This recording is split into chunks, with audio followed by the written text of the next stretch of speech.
오늘도 펀더랜드에 오신 여러분 환영합니다. 오늘은 다이어트 할 때 알고 있으면 도움이 되는, 그리고 지금까지 모르고 있을 수도 있는 재밌는 이야기를 해드리려고 합니다. 우선 첫 번째, 우유. 먹어도 되나? 여러분, 라떼 자주 드시나요? 일단 살찌고 싶으면 우유 자주 마셔라 라고 제가 어디서 많이 보고 들었습니다. 아기들이 우유 마시고 쑥쑥 자라잖아요. 그만큼 영양분과 당분이 아주 농축되어 있는 완전 식품이라는 거죠. 그런데 다 큰 성인이 우유를 마시면 아주 살이 포동포동 찌는데 도움을 준다는 거죠.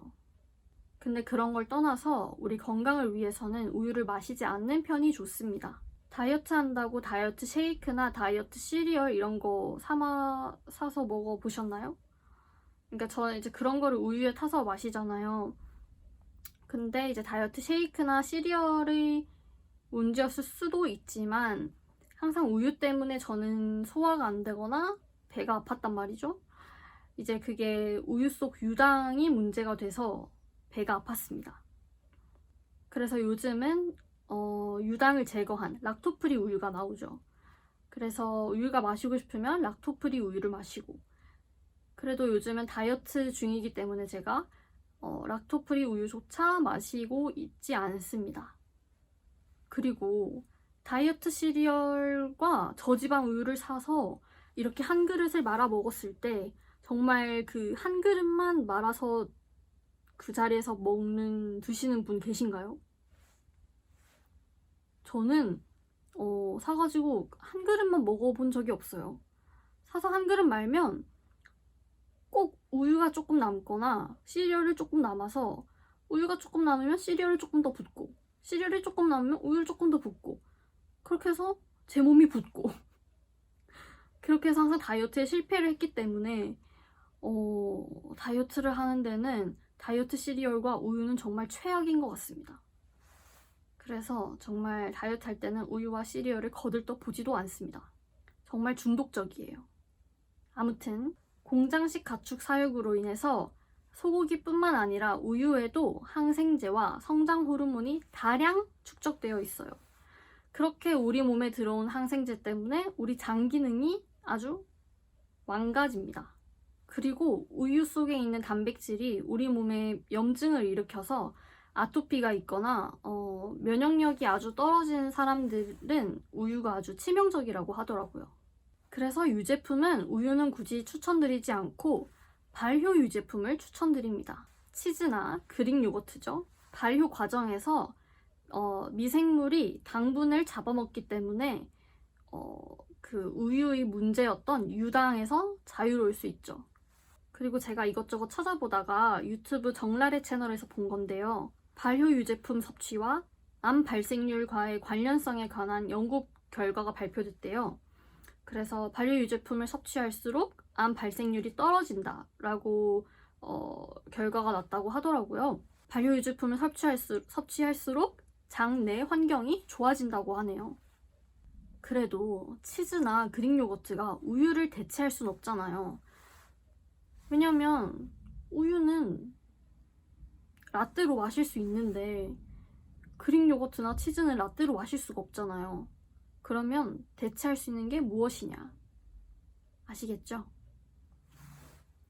두유나 아몬드 브리즈. 네, 저는 캡슐 커피로 이제 집에서 아몬드 브리즈에 캡슐 커피를 내려서 마시고 있습니다. 그래서 처음에는 이게 어떤 카페에 갔는데 아몬드 브리즈에 그 커피 내려가지고 에스프레소 내려서 주시더라고요. 그래서 먹었는데 이게 뭐지 이랬는데 마시다 보니까 정말 맛있더라고요. 그래서 그때부터 마시기 시작했는데 생각보다 정말 맛있고 속도 편하고 네, 괜찮습니다. 추천드립니다. 그리고 크림 파스타 해 먹을 때도 우유나 생크림 이런 걸로 하지 말고 두유나 아몬드 브리즈로 해가지고 치즈 넣어서 이렇게 해 먹으면 맛있어요. 아무튼 이 세상에는 너무 먹을 게 많기 때문에 뭐는 몸에 좋지 않기 때문에 먹지 마라 라고 하면은 대체할 만한 게 분명히 있어요. 그러니까 걱정하지 마십시오. 두 번째 정보는 칼슘에 관한 것입니다. 칼슘을 충분히 섭취한 사람이 그렇지 않은 사람보다 체지방 감소가 더 잘 된다는 사실 아시나요? 칼슘이 지방 배설에 미치는 영향이 크다고 하네요. 하지만 우리가 평소에 칼슘을 섭취 안 하는 건 아니에요. 모든 음식에 칼슘이 어느 정도 들어가 있어요. 하지만 그걸론 부족하다는 거죠. 그래서 우리는 더 섭취를 해줘야 돼요. 그리고 여성분들은 생리 중에는 더 칼슘이 잘 빠져나가기 때문에 더 잘 섭취를 해줘야 합니다. 어떻게 섭취를 해줘야 하니 첫 번째는 치즈, 두 번째 요거트, 세 번째 생각보다 깻잎에 다량의 좋은 칼슘이 들어있어요. 그리고 네 번째는 브로콜리, 다섯 번째는 이 네 가지로 섭취를 못할 시 영양제로 섭취하시면 됩니다.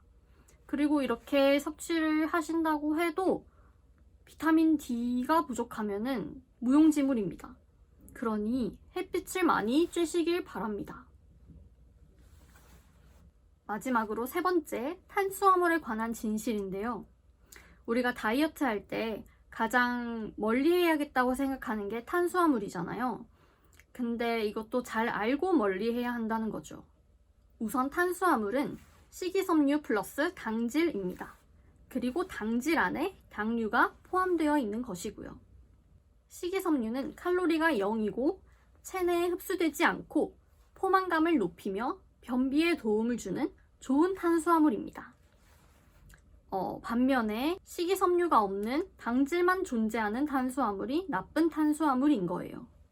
따라서 영양성분표를 볼 때는 탄수화물 함량이 높다고 무조건 피할 것이 아니라 식이섬유 함량이 얼마인가를 보는 것이 더 중요하다는 거죠.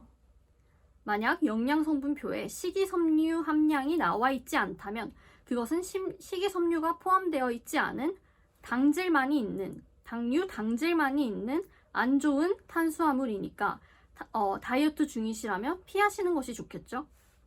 따라서 비만의 주범은 엄밀히 말하면 탄수화물이라기보다는 당질이라고 말하는 것이 더 정확할 듯 합니다.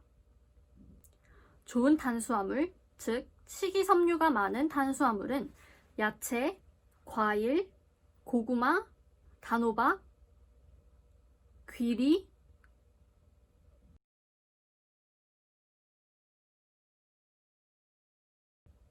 등이 있습니다. 제가 오늘 전해드릴 다이어트 지식은 여기까지입니다.